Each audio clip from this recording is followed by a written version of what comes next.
We've done 17 elections.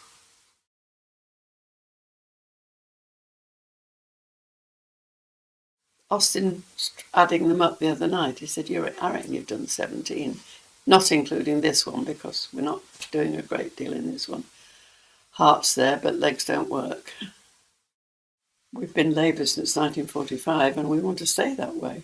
Yes. Who did we have? We had Kenneth Younger. We used to get our lectures from him and loved him to bits, didn't we? Then we got Tony, who was as... I mean, he adopted Grimsby as his own, but yes. He wasn't. Well, he liked those sort of people. He liked working class. He was sort of. I think he was just in love with the concept of the working class. Don't think if he'd been seeing women being beaten up when the lads came home from sea and so on, I think he'd have had a different viewpoint, although he might have joined in. You don't know with Tony, do you? And then Austin, he's been doing the right things, but in the wrong order. It's a bit like Morecambe and Wise. Got all the right notes, but I haven't got them in the right order. After the 2010 election, which, as you say, we only won by a small majority, really, the region encouraged us to go canvassing and so forth, make contact with the electorate, and that's been done ever since the 2010 election. I mean, Austin's elections were very second-rate.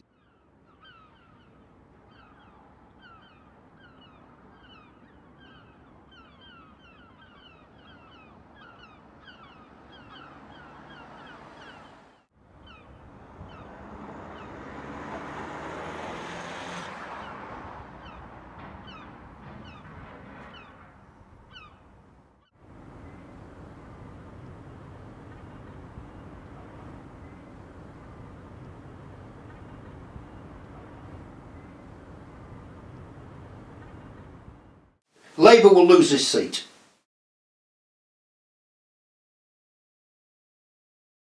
They nearly lost it last time, didn't they? And Austin Mitchell isn't a bad MP. I think they only got in by about 700 votes, yeah. Well, yeah, that's pretty close, isn't it, for a town that's always been ranked Labour. Mm. And Austin has been a decent MP again. Yeah. You've been a really bad MP, but have lost the seat. Mm. In fact, if UKIP hadn't got so many votes, Conservative would have won. Yeah. Would have won Grimsby. Why Labour has took such a big knock in Grimsby is look at Grimsby. Like I said, it's got the biggest youth unemployment and thing. Would you vote for? You're voting for something that's done nothing for you, is it? What's Labour done for Grimsby? All the major industries have gone. We've got vast unemployment. Would you vote for Labour? That's me saying. That's me. Whether you vote for UKIP or Conservative, whatever, just back to what I said before, give somebody else a chance. Mm-hmm. You know, I would vote for Labour. Grimsby was the biggest fishing town in the world. This is this is what politicians have took away from a town. Yeah. That's my honest view. What politicians have took away from Grimsby. That's round. If you can ask a rank Labour supporter if you want, people whose grandfather, father, and whatever voted. Like you ask them, what's Labour done for Grimsby? Yeah. Nothing. Only lost a lot of jobs.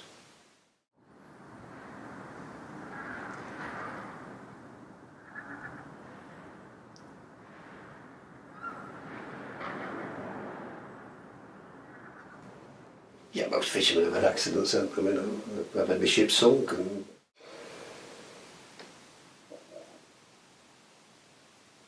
'98, something like that. Something like that, yeah. What happened? Well, you just got smashed up by a sea. We took a bad sea and it smashed the... That was in North Sea, that was my own boat, that one. funny thing that, because it was a complete marvellous sea ship and just a freak sea.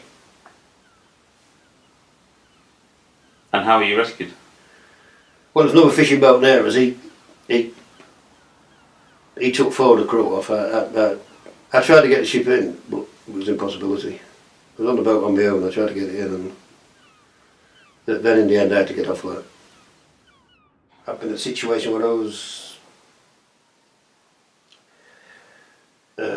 really the worst storm I've ever seen at sea, and I don't know, a ship about a mile off us fucking turned over and 20 men lost, and couldn't do a thing about it because of the ice, and you know, there's heaps of...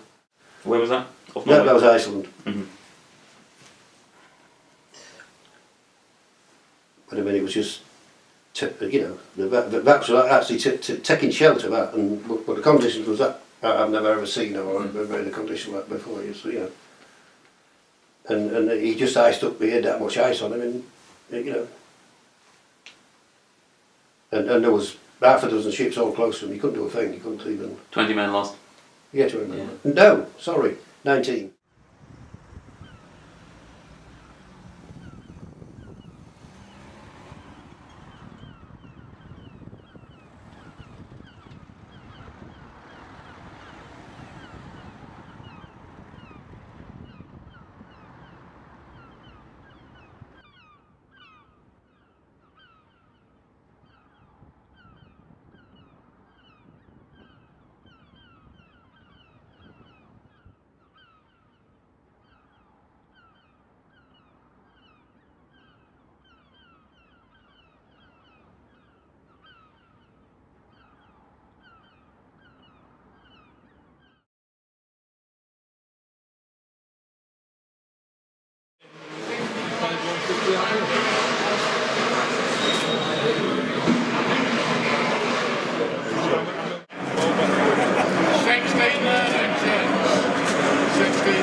Although the actual fishing fleet has obviously dwindled away, the amount of fish processing is still significant. I mean, it's still the biggest fish processing town in Europe. So there's a lot there, and these docks, these car storage, extend almost a mile out in that direction. There's literally tens of thousands of cars out here, and this is Toyotas going out from Derby. So these are all outgoing British-built cars going out. And if you stayed here for a day, you might see that car park empty and fill at least 1.5 times. As I say, it's fairly busy at the moment. We've got 2 ships in. So those ships, there's 2 pairs of ships that shuttle backwards and forwards day in and day out. And then on the far side, you've got Audi and VW coming in.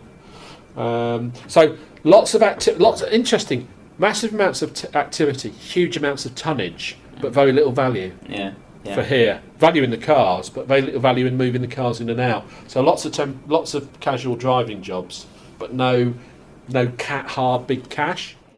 If the renewables take off and people want to live here, house prices will rise and rents will rise.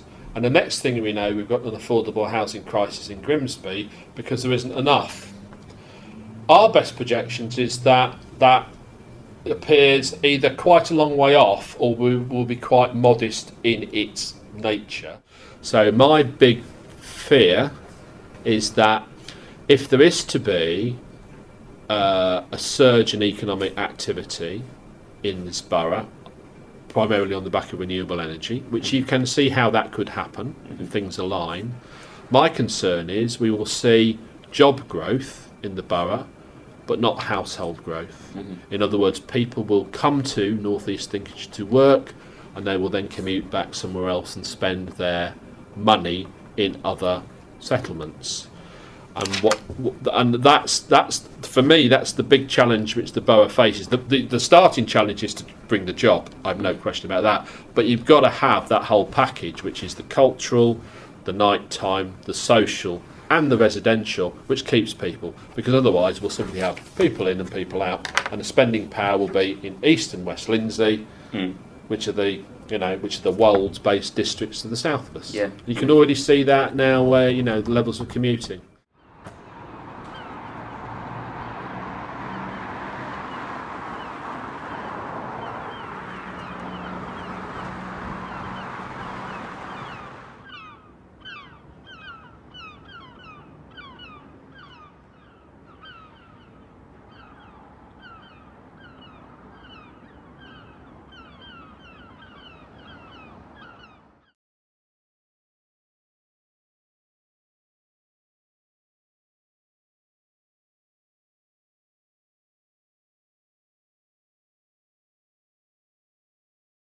I became increasingly disenchanted with it, and when New Labour came along, really, it just became where the Conservatives, they just joined forces with the Conservatives, and it left me behind, as it did a lot of people up here, and I drifted away from the party. It's different up here for UKIP. The UKIP up here is largely ex-Labour, whereas in the south it's the woolly-bully Tory sort of people, and I get sometimes a little bit disappointed that we had huge successes in the local and European elections here in 2014, and a lot of that was driven out by the work on the grassroots level that a lot of people do up here, but it's always seen as people's UKIP. The only reference really is what they see from the south, and that the perception of people is more often than not defined by that. And yet up here, it's a far more grassroots, hard working class background to UKIP than it is down south. And I think that has largely been responsible for the successes in the north.